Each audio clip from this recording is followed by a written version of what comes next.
Good morning, everybody. It's fantastic to be here. Before I get started, it would just be great to find out a little bit more. I do recognise some faces, although I can only see 5 at a time. But if you can perhaps just put in the chat what your name is and also what it is that you do, because I do have some examples as we go through, but I might tailor them a little bit more depending upon who we've actually got in the audience and what it is that you do. And while you're typing into the chat, I have a second question for you as well, which is, on a scale of 1 to 5, how confident do you feel about SEO? Where a 1 is basically you have no or minimal knowledge. You're starting with a blank piece of paper, blank slate. And number 5 is you're just here to check whether I'm telling everybody, whether what I'm telling everybody is right. So that would be really helpful to understand just where people are generally. So, yeah, in the meantime, hello, it's good to see. Oh, we've got 2 Pilates teachers at least. So hello to Olivia and Catherine, financial advisor. We've got HR, VA, unisex quick dry onesies, accountant, signage, children's craft kits. Yep, Michelle from Shut Up Shutters, copywriters. Hello to Sarah, wedding cakes there. No, Sarah as well, and Sasha, brilliant. And looks like we're getting about 2s and 3s in terms of where people are. So people have got some knowledge generally. Don't worry if you are starting from less than that, because what I'm going to talk about is I'm going to basically assume no knowledge. But even if you've got quite a bit of knowledge, I'm hoping that you will find something in the presentation today that is useful for you. So what I'm going to go through is I'm going to talk about what SEO is and who it's for. And secondly, I'm going to talk to you about the 6 SEO steps that I use in my business, in which I teach others as well, which is really designed to make doing your own SEO simple. Because, and I was talking to Vicky before everybody came on, there's a lot of information about SEO out there, but not much of it is actually aimed at small businesses. And what you need to do is not exactly the same as what Marks and Spencer's or John Lewis or any of the big companies would be doing with their teams of people that they have working on their SEO. Okay, so before I go into SEO, don't worry, this is going to be very brief. I'm going to tell you a little bit about me so that you know why I'm the right person to be talking about this. Well, so my name's Marie Brown. I live in Sevenoaks. I'm a website designer. I'm a wife. I'm a mum to 2 teenagers, and I've also got a dog who is sat at my feet, Barney. And if you follow me on social media, you know he gets up to quite some naughty things. I also have my own podcast, which is currently on a little bit of a sabbatical, but I have over 2 years worth of episodes, which are all on my podcast. And send me all your chocolate, especially if it's Cadbury's, because that's me. That's why I'm no size 8. But what I'm here today to do is to help you to understand a little bit more about SEO. So as my business Beyond the Kitchen Table, I've built almost 100 websites for small business owners, people like you, looking at the list of what people are in the chat, in the 6 years that I have been running Beyond the Kitchen Table. Now, I started my career actually in the city. I've got a business and marketing degree, and my background is very much business, marketing, commercial. And that's what both a website is for. It's not a piece of tech, it's a marketing tool. And SEO is also all about marketing.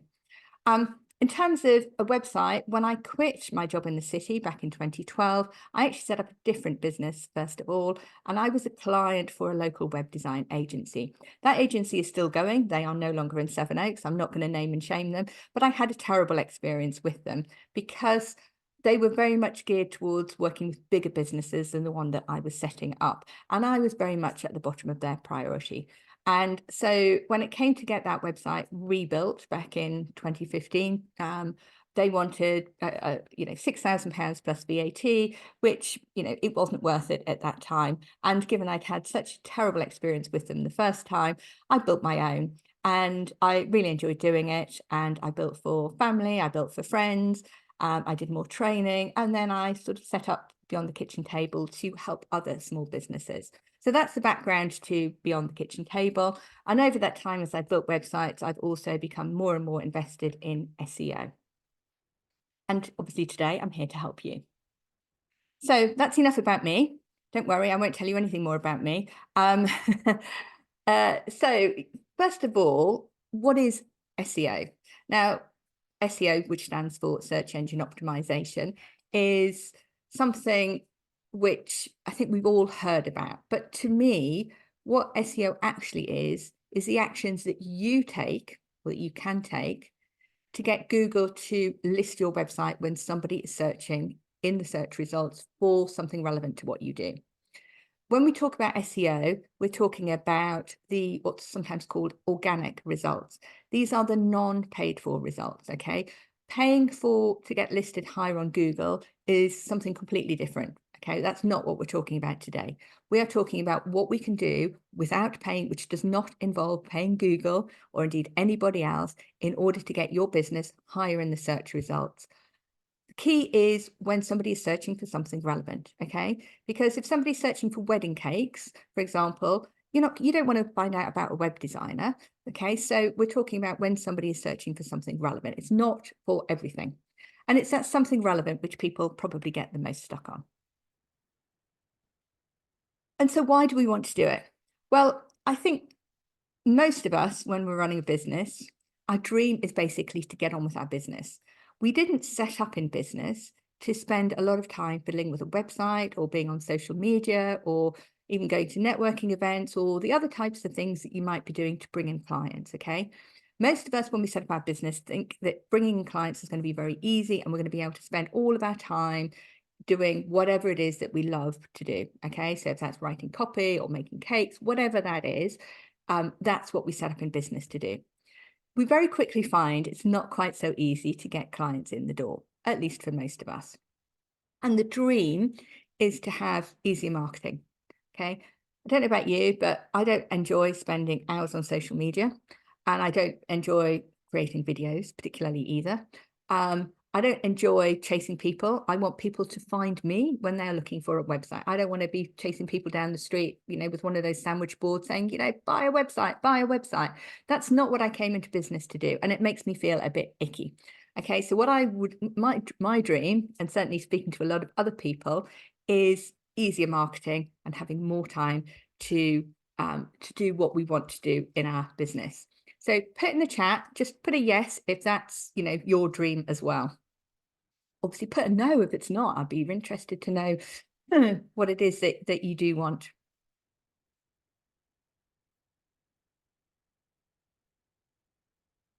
Okay, that is sounding like it's most people's dream. So SEO can give you this, okay? SEO, getting found on search engine, when people are looking for something, they tend to Google it. Not always, people ask in Facebook groups and they do other things as well.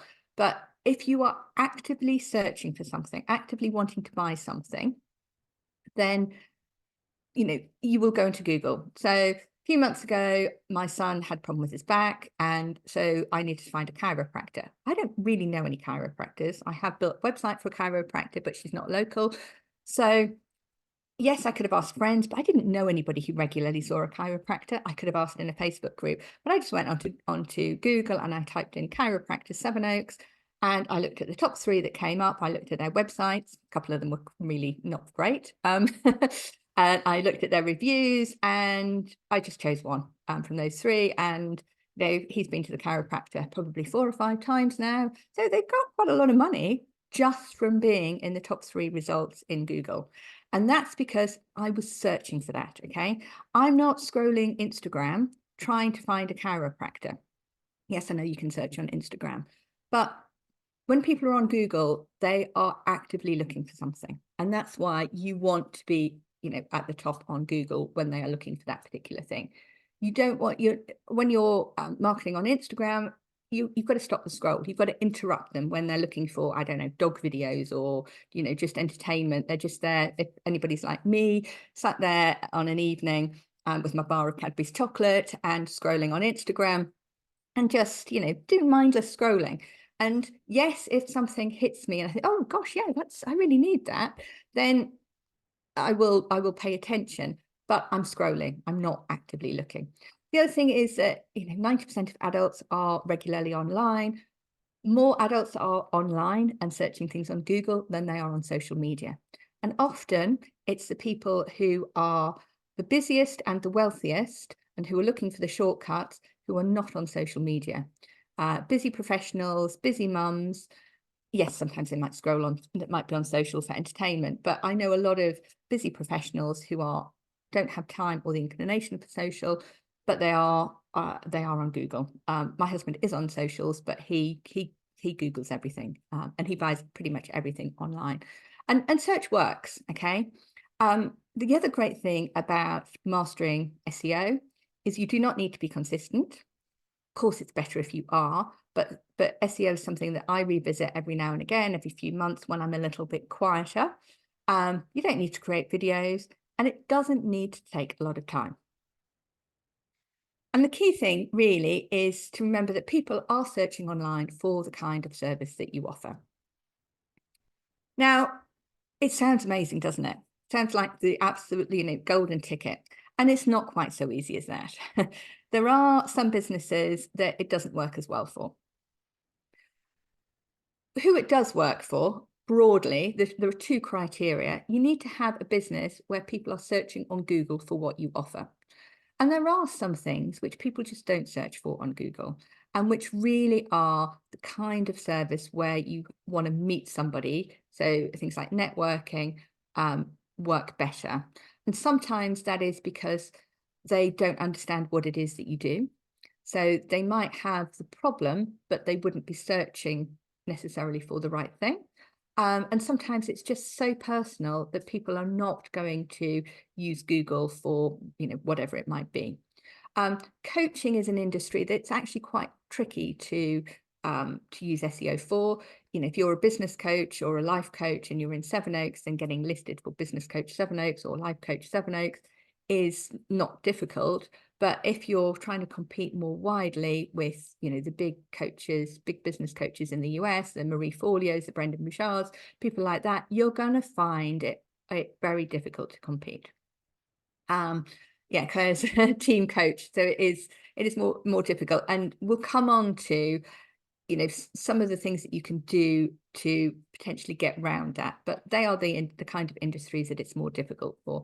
The other thing is, if you don't have a website, then Google leads to websites. Okay, it doesn't lead to social media pages. Yes, sometimes it leads to LinkedIn if you're searching for an individual, but generally Google doesn't list things like social media because they're behind logins. So and also just doesn't particularly like social media for that purpose. It does list YouTube videos. So you can potentially get people to go to a YouTube page. It does list products which are on Amazon, but that's, and again, you can do it if you're listed on Amazon, but you're under the control of YouTube and you're under the control of Amazon and some of the things that they do. Whereas with your own website, you've got much more control over what you're doing and the steps that I'm going to come on to. So, you need a website or at least a plan to get one. So as I said, some things are just much harder to get on page one, particularly anything which is incredibly competitive, anything where you're competing against the big brands. And I don't just mean retail brands, but I also mean, as I say, people like the Brendan Bouchards and Marie Forleos and people like that. The other thing with SEO is it takes time to work. It takes at least 3 to 6 months.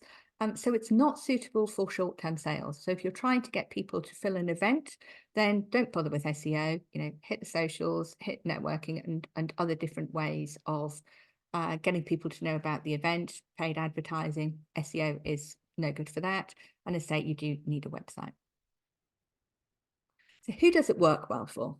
Well, it works particularly well for local businesses. Okay, so if you have a local, say Pilates business in Tunbridge, and I know we've got Olivia here, so then the bar, it's not very competitive. Okay, it's very easy or relatively easy to get high up the search engine results for that kind of a business, okay? Photographers, interior designers, personal trainers, plumbers, yes, copywriting, anything which is local, okay, is not difficult generally to get high on search engine results. It's also fairly easy to get to rank for your business name, assuming your business name is relatively unique. So, home cleaning, I think I looked at a client who had a home cleaning business, and I think she was called Home Cleaning. There's, .co.uk, .coms, .org, net, all sorts of things. And there's lots of businesses called that, and with hyphens and no hyphens.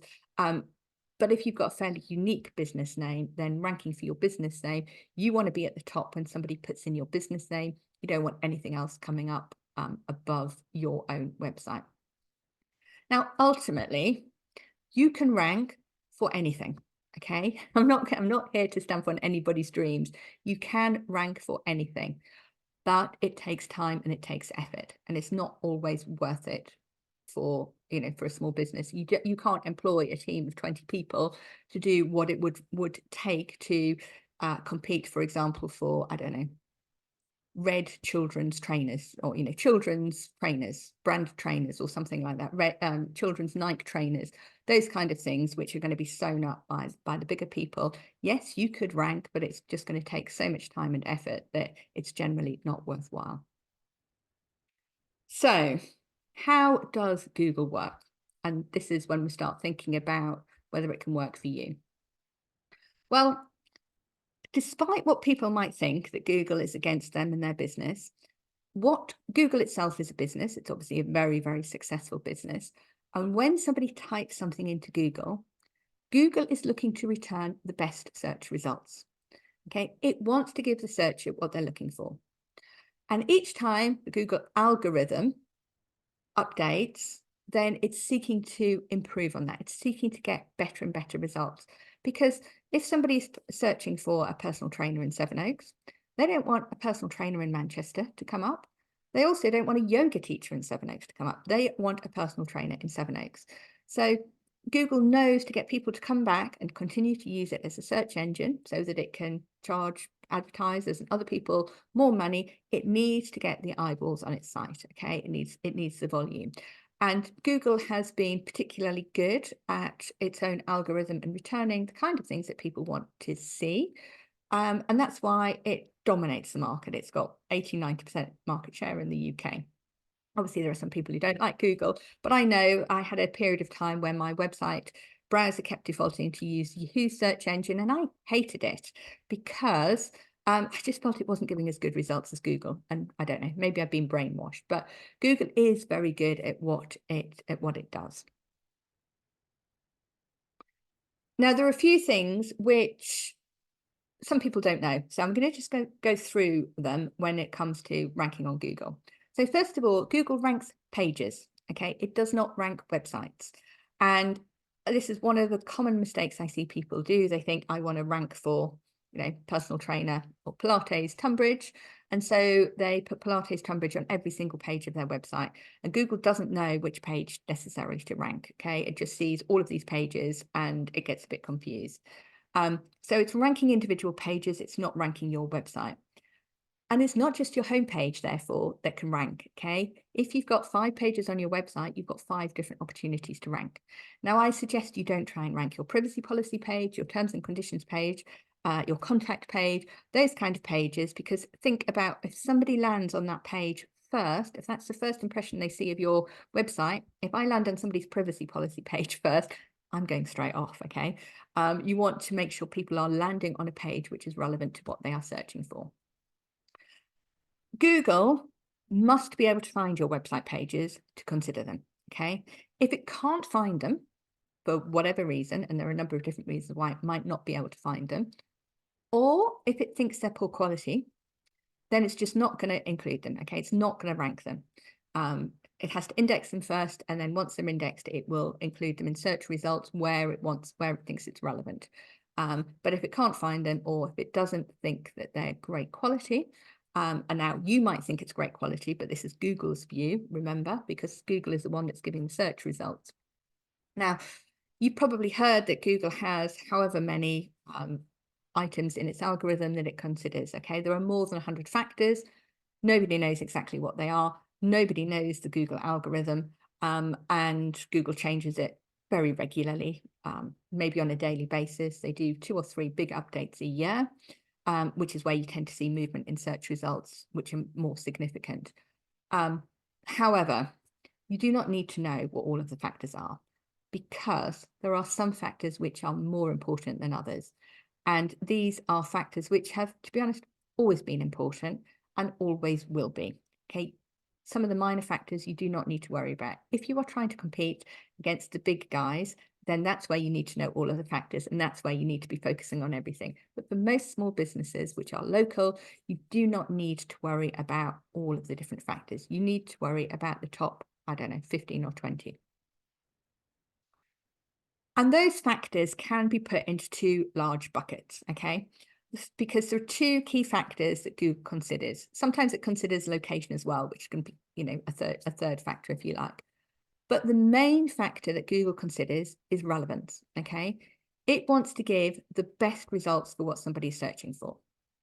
And I was looking at a physio's website the other day, and the physio did not mention the word physio on their homepage, okay? They talked about moving better, being injury-free, pain-free. Google doesn't know that that's a physio website. So it doesn't think it's relevant for somebody who is searching for a physio in whatever location. Okay, if you don't tell Google what you do and where you do it, then it doesn't know that it's relevant to what people are searching for, which is probably the biggest mistake that people make. So Google's got to think it's relevant, first of all. And then once it's got a list of websites which it thinks are relevant, then it's got to, rank them, because if you're searching for something, there's going to be more than, 3 people generally who Google considers relevant, or 3 web pages that Google considers relevant. And then it looks at the authority of that website. And that's where it looks a little bit more generally at a website. I mean, it sort of looks at the page, but it does see that there's a website attached to it. And that's because if you think about it, if you have, so I was working with a dietitian recently on her website and SEO, and she would love to come up for things like eating disorders, anorexia nervosa. You're not going to, she's not going to be able to compete with the NHS, because Google does not want to give, potentially, I'm not saying she's a scam or a fraud at all, quite the opposite, but it doesn't want to put, the scams and the frauds and the unconventional at the top of its search results. It wants to make sure, you've got, if the NHS is writing on something, that's at the top. If you've got a tax question, it's going to put the HMRC answer at the top, because they are the more authoritative sites. Okay, so obviously, if you're, Pilates or a florist or a copywriter, then you're not necessarily competing against people like that. So it's much easier for you. But if you are certainly in the health and the wealth sector, it becomes, depending upon what you are looking to be found for, you are competing against some very authoritative sites. So my conclusion with SEO is it takes time and effort, but the results are worth it if we can reach that dream of having people come to us without having to market quite so much. Who thinks it's worth it? Do you agree it's worth it? We can get there. So 6 steps that I have formulated to nail your SEO. I'm going to come back. I know there's some questions coming through. I'll come back to those at the end. Some of them I might address. Okay, the very first step, and I think this is the hardest for a lot of businesses. Some businesses it's really easy, but for a lot of business it's really hard, which is something called keyword strategy. And that is, which keywords are people typing into Google when they are searching for a business like yours? So I mentioned physio, for example. So let's say you're a physio in Tunbridge Wells, then people might be typing in physio Tunbridge Wells, or they might be typing in physio Southborough, or another part of Tunbridge Wells, when they're typing, when they're looking for a physio in their search engine. Okay, so it's finding the words that people who are looking for a business like yours, what they are typing into Google. You also want keywords that are not too competitive, so you can easily rank. So I'm going to go back to my example of, say, Pilates or yoga. You can, somebody might type in Pilates, Tunbridge, Pilates, Sevenoaks into Google, and you want to come up for that. If you try and rank for online yoga or online Pilates, that's much trickier because that is a very, very competitive keyword. So when we're looking at keywords, we want things which people are typing into Google when they're looking for a service like yours, but that are not too competitive. Okay. And, it's where that overlap is, where people are searching and they're not too competitive. That is the golden list. Okay. And that's the first thing to crack in order to master SEO. Okay. Once you know what keywords people are searching for, you then need to map them onto your website so that you've got basically one for each page. And there will be some businesses, so I'm about to start work with a business and somebody's been doing some SEO for her. And in addition to the 8 normal pages that she's got on her website, we uncovered another 20 pages because the person who'd been doing the SEO had actually done, a page for her profession in Sevenoaks, a page in Tunbridge Wells, a page in Tunbridge, a page in Bromley. And then you start getting down to, page in Hildenborough, a page in Southborough, a page for Item, a page for Borough Green, and starting to really, because they wanted to target the keyword plus these various different locations. So it's 1 page per keyword. And where you are targeting those particular keywords, so on each page, then you need to tell Google that that's what that page is about. So it's things like having the keyword in your page title, having it in headings, having it within the text, having it in the link, the website address, tagging images, having links. Okay, when I talked about the fact that this physio website I looked at didn't use the word physio, Google doesn't have a clue. If they'd had physio and their location in the page title, they'd had it a couple of times in the text of their body, and maybe once or twice in headings, and had images tagged, Google would know that this website was a physio's website. But not mentioning it all, I mean, they might have had image tags, I didn't look at it that closely, but not mentioning it at all means that they're never going to rank for that particular term. So, it does come back to making sure that Google can understand what your website is about.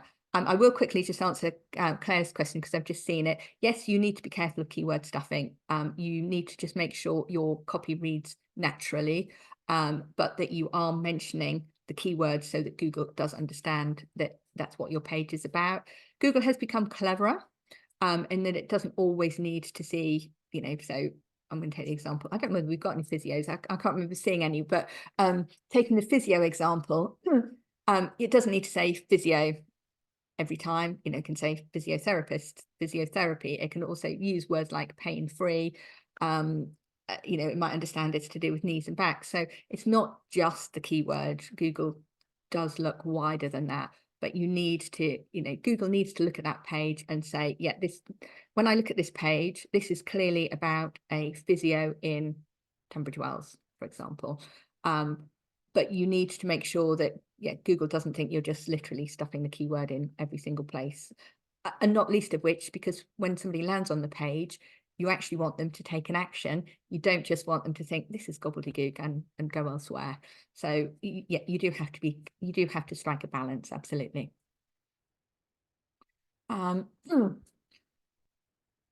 factor to consider is local search. So getting found on the Google map. Again, this is not relevant for absolutely everybody, but particularly for those who've got a local business. And the thing is to make sure you've got your Google business profile set up and set up properly. Does everybody, can you just put in the chat whether you've got Google business profiles set up? Just quite interested to know actually how many people have got it set up. Yeah, verification is fun. Verification has changed. It used to be really, really easy. They just used to send you a postcard, and now they make you wander around with your camera. You're at that address and you've got a bill or something addressed to you.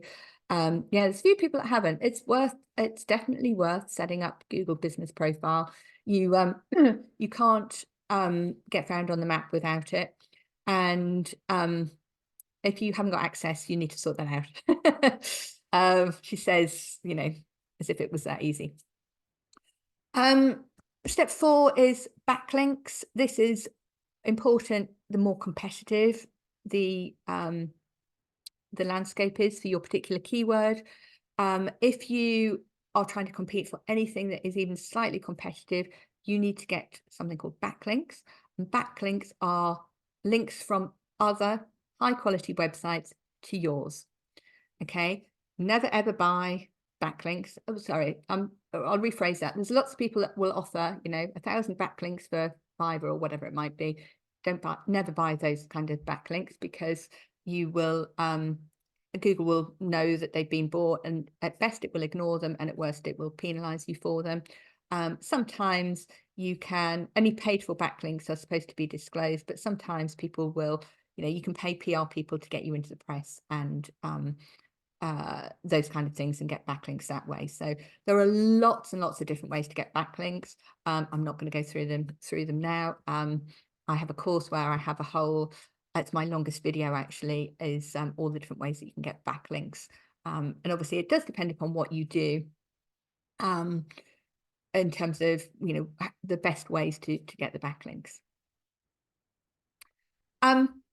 Step 5 is making sure that your website's correctly set up to be indexed and read by Google, and also optimized.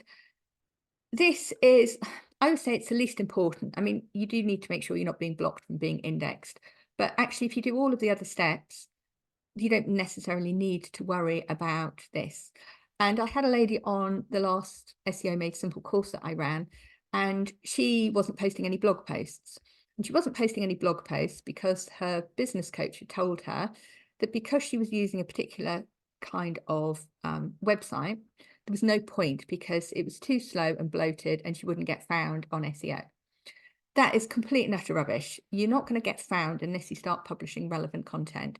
And actually, as long as your website is not incredibly slow, then website speed is something that matters if you're in very competitive space. I did an experiment and I looked at Savnox Visio, and I'm going to get this wrong because I can't remember the exact results, but the fastest website was ranked at something like number 4, and the top ranking website was something like the 3rd fastest. And I think one of the websites took 1 second to load, and in the top 5, I think the slowest one took something like 6 seconds to load. So there was quite a spread. But there is no difference in a website that takes 1 second to load and a website that takes 1.5 seconds to load in Google's eyes. So, you know, you need to make sure you're doing the basic things for website speed. But when clients start asking me about minifying CSS and those kind of things, that's the kind of thing, very, very technical, which is at the margin, which if you are, you know, Marks and Spencer's or Amazon or Airbnb, that's the kind of thing you might be worrying about. But if you are, you know, a small business locally, do not worry about those kind of things to speed up your website. You can pay people a lot of money, and it's very technical to get the fastest loading website. From SEO purposes, that's a complete waste of time. Concentrate on writing about relevant content first of all. And when you've done all of the other things and you're still not ranking highly enough, one, I'd be very surprised. And secondly, that's when you look at your website speed. Yes, if your website takes, if you know intuitively your website is slow at loading, then start looking at speed. But that's the only time I suggest that you do look at website speed. Too many people waste way too much time on trying to get their website to be really fast. And the final step in my system is a plan. You need to, there are lots and lots of things that you can do. Okay, I said Google has more than 100 factors that it looks at. I concentrate on about 15 to 20 factors, but even within that, there are different, you know, there's a long list. And so what you need to do is build a plan that has a list of priorities. So what you're going to do first, what you're going to do second, you know, what you're going to do when you've got a spare 5 minutes, what you're going to do when you've got a spare 3 hours.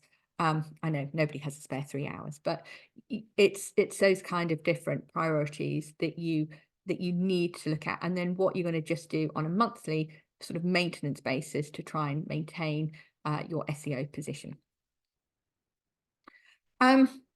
Finally, I'm going to do a little bit of a plug for how I can help you. Most of my business is building websites rather than SEO. But if SEO is something that you're interested in, you can do it alone. You can outsource it. SEO outsourcing tends to be very, very expensive. Or you can learn how to do it yourself. I can help you in 3 different ways. If you are looking to either outsource it or at least outsource the first part of it to give you a plan, then I can help you set up your strategy. And this will look at where you currently are. We look at where up to 5 competitors that you know, how they are doing. We will do your keyword research for you. And we'll come up with an action plan, which has the list of priorities. And this is £997 at the moment. And then if you want us to implement that strategy, then there's an additional monthly retainer for us to implement. And there's a range for that depending upon how complex your business is and basically how much time you want us to spend each month. Obviously, the more time you spend each month earlier on, the quicker it's going to be to get you there. So this is perfect for you if you want to rank highly on Google, but you don't have the time or inclination to do it yourself, or you just need the help getting started. But, as long as you're willing to either implement it yourself or pay somebody else to implement. Obviously, you can take that plan and give it to somebody else to implement. It doesn't have to be us that implement it.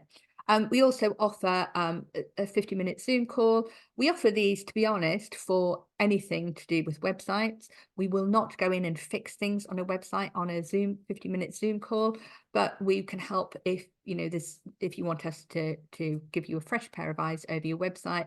And we also do this for SEO as well. And one of the things we can look at on there is where you are now, and any quick wins that you can achieve. We cannot do full keyword research on a 50-minute call. I will always tell you that now. We can, potentially give you some ideas of keywords that we can think of immediately, or how you can yourself go and do keyword research. But if you just want a call to help put you on the straight and narrow, then that's something that we can help you with. Obviously, again, then you've got to implement it. Okay, we don't just implement. We would have to set up the strategy before we would implement. And then the final way, and this is the most popular way of working with us for SEO, is we have a course, SEO Made Simple. I will say, before anybody gets too excited about it, it is amazing, but the next group will start in the autumn. So it's going to be September, October time. And this is a 6-week program, and we've got 6 steps. So that's 1 step per week. And this is pre-recorded videos by me with all of the information you need for that week. And then we also have a coaching call every week so that we can answer your questions and basically make sure that you are able to apply what you learn to your business. And there's a private Facebook group for any questions as well. Those coaching calls are recorded if you can't make them live. And that's, ideal if you've got, no or little knowledge of SEO, or we've had somebody who actually was getting 70-80% of her leads, she's a photographer, through SEO, but she knew she had gaps in her knowledge, and so she wanted to ensure that she had more complete knowledge to rank on Google. But obviously this is a cheaper rate if you don't want to pay somebody to do it for you, and that will probably be around the £400 mark when it comes out later on in the year. These were some of the reviews we did. We've run this course twice. Now we ran it last September, October, or October, November. Looking at Amanda's review there, it's October, November time. Started at the beginning of October. We had a 1-week break over half term, and then we did the last couple of weeks in November. And then we ran it again at the beginning of this year. We ran it in February and March. Again, 6 weeks. We did have a 1-week break during that time as well, which we'll probably do it again. So any questions, I'm going to put the slide up as to where you can find me, but then basically ask me any questions. I'm on Instagram at Beyond the KT. I am on LinkedIn as well. I've become a little bit more active on LinkedIn recently. You can also, my podcast is Beyond the Kitchen Table, and that has general marketing topics. It covers websites, it does cover SEO, and it also has interviews with other local small business owners. So that will be coming back. I haven't recorded any episodes for about 2 months, but that will be coming back soon. And it is my website there as well, beyondthekitchentable.uk. So questions. I think, Vicky, do you want to go through the questions so that we can make sure that I haven't missed any? Yeah, I was going to say that's quite tricky, isn't it? Thank you. Can I just say thank you so much, Marie? That was so useful. I mean, I've just got a page full of scribbles of myself, so doing it at the same time. So absolutely invaluable. I'm just going to go back to the first ones and just see. So I know Claire was asking about, I use a free Yoast plugin on my website and it keeps telling me I don't have enough transition words on my page. Can you say anything about that? Yeah, I'd say ignore it. Yoast, I use Yoast. I use the free version of Yoast. It's plenty. It's very good for helping you to know whether you've got, you know, the right kind of number of mentions of a particular word. It reminds you if you haven't tagged images. It reminds you you should have some images, those kind of things. It tells you if you haven't got enough times and headings. I will publish stuff when it's red, because it's a good checklist, but it doesn't mean to say you need to do everything on it. And also, if you, for example, your keyword was physio Sevenoaks, the free version of Yoast doesn't recognize that physiotherapy Sevenoaks is the same thing, or physio in Sevenoaks is the same thing. So whereas Google does.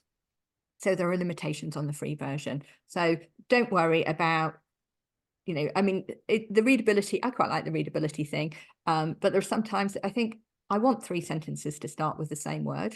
You know, it might be I am, because that makes sense to me. That reads well to me. The fact that the Yoast plugin doesn't like it, well, sorry, it can, you know, a bit like my English teacher telling me I can't start a sentence with, you know, the word and but, which I do all the time now because it reads good copy. So just ignore it.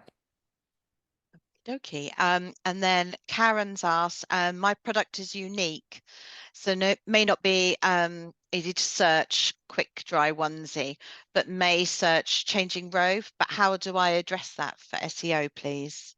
Yeah, so that comes to, for you, you would need to do a really good keyword research and work out what people are. It's difficult because it's what people are searching for, but then it's what people, which might be one thing, but then it's what people are searching for when they're looking for something that you offer. So, you know, are they looking for what you offer if they, you know, quick dry robe, for example? I don't know the answer to that, but what you need to do is really good keyword research, which actually had the volumes for various different alternatives to, you know, what you think people. So with keyword research, what you generally do is you start with a few ideas as to what you think might work, which you can get from various different places. Obviously, your own intuition is a very good place to start, and start looking at the various different volumes for those. And start looking at the competition for them. But you've also got to overlay on that a little bit of common sense as to what people are searching for when they're searching for something like what you offer. So we did some work. We did a website for a landscaper who, amongst other things, builds roof gardens in London. And that was really tricky from a keyword point of view, because people searching for roof gardens London are not generally searching for a contractor. They're generally searching for somewhere to go on a Friday night. And so it's, you know, although the volume was very high for Roof Gardens London, you know, we had to, that doesn't work from our clients' point of view, because they don't want people who are looking for a, you know, good night out on a Friday night to be looking at their website. They want people who are, you know, the people who are looking to build the roof gardens. So it doesn't always work that you want to hit the keyword with the highest search volume. You've got to overlay your own common sense on top of that. Great, thank you. And then Nicola's asked, Google Business provide the top 3 searched for terms in their monthly summaries. Would it be a good idea to start with this as keywords? Yeah, again, it does depend upon whether they are very relevant to your business, and also how competitive they are. So, for me, I don't want people searching for, cheap web designer. I'm not expensive, but I don't want people searching for that, even if Google said that that was one of the best words to potentially have in my keyword list, because that's not something that I want. I don't want to attract those people. So again, you've got to apply some common sense to it. And it may be that Google is coming up with the most searched for words, but actually when you look at it, they're really difficult to rank for. Okay, Catherine is asking, does having a Google business profile have any downsides? For example, privacy concerns of people knowing where you live? You don't have to show your address. I do not show my address on mine. You need to give Google your address to get verified, but you don't need to have your address listed, because that's a very, very valid concern. If you build a new website, this is Harry, if you build a new website, would you lose all of your existing SEO work? No, you have to be careful. So we have just rebuilt a website for a client who has been doing really, really well. Not necessarily intentionally, actually. We built her website 4 years ago, and she has been coming up very, very highly on a particular phrase. And we just made sure we were very careful when we rebuilt her website to make sure that we were not doing things which would destroy that. Now, the new page, when you build a new website, your page is going to be different. So Google is going to see that, but it's still got to, if it still thinks it's very relevant. So with hers, I would have loved to be honest, to have just kept the copy exactly the same on the new page as on the old page.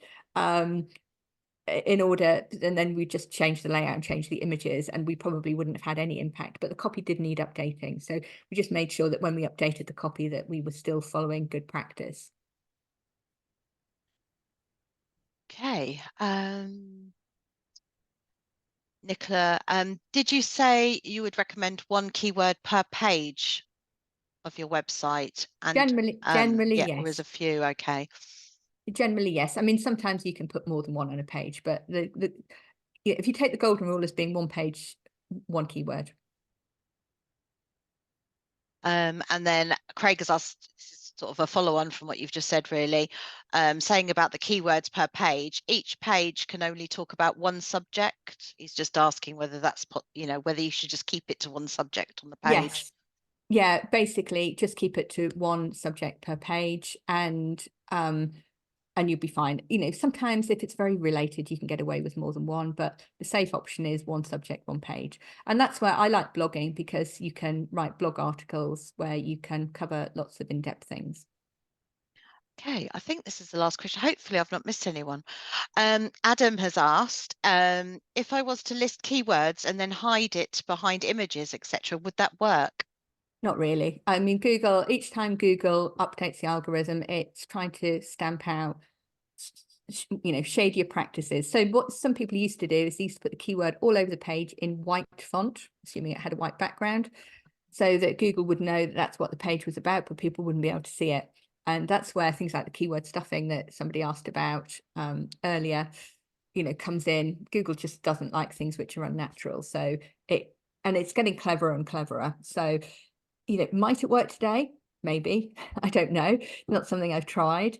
But you can, bet that at some point on a Google update, it will recognize it and it will shoot people straight down, down the pages. So it's not worth it. Do it well, and follow good practice, knowing that Google is looking for relevant pages to show in its search results. So, make your page. The advice I give on my course is make sure your page is the best damn result that Google can possibly find for that particular term. And, that's the place to start. Claire's got a late entry. She's now just said, so should you avoid having a page with all your services on? If you want to rank for each of those services, then I would generally advise one page per service. So I know we haven't got anybody necessarily here who's a I don't know, a plumber, but you know, it might be that you've got boiler repairs on one page, boiler installations on another page. You've got, you know, fixing dripping taps and installing bathrooms on another page, rather than listing them all on one page, where it's not impossible to rank for them, but Google will look at that page and think, well, what's it about? And whereas if it can see a page on boiler installation, it will know full well that that's page, if you write it correctly, that page is about boiler installation in, you know, whatever location. Okay, that's great. That's all the questions. Oh, no, we could go on forever. What I suggest we do is the last few that have come in, perhaps Marie wouldn't mind putting them a message back directly or giving me the answers and I'll forward them on at some point, because otherwise we'll end up here all day, because I can think as we talk more questions will come about. Yeah, absolutely. I will just answer Rajesh's one. They're Yep. basically in the 6 steps, but I just don't use those kind of terms. So, you know, I try and speak in plain English rather than I mean, technical SEO is the things about the optimization and the indexation, those kind of things. And yeah, I just generally talk in plain English, but they're all covered. They're all covered. They're just worded slightly differently. And Claire is quite right. If you're a boiler installation in, you know, locally, then you might be able to rank. Oh, well, I've just got to say that's absolutely brilliant. And I can't thank you enough, Marie, for coming to do this for us today and giving a real insight into, it's quite, you know, it can be quite daunting. Thinking SEO sounds a bit daunting, and you just think, well, I know about it sort of, but I don't know where to start. So it's great. It's great to just have that bit of an insight. I'm going to stop recording now, and then if Marie can just show the last slide. Oh, yeah.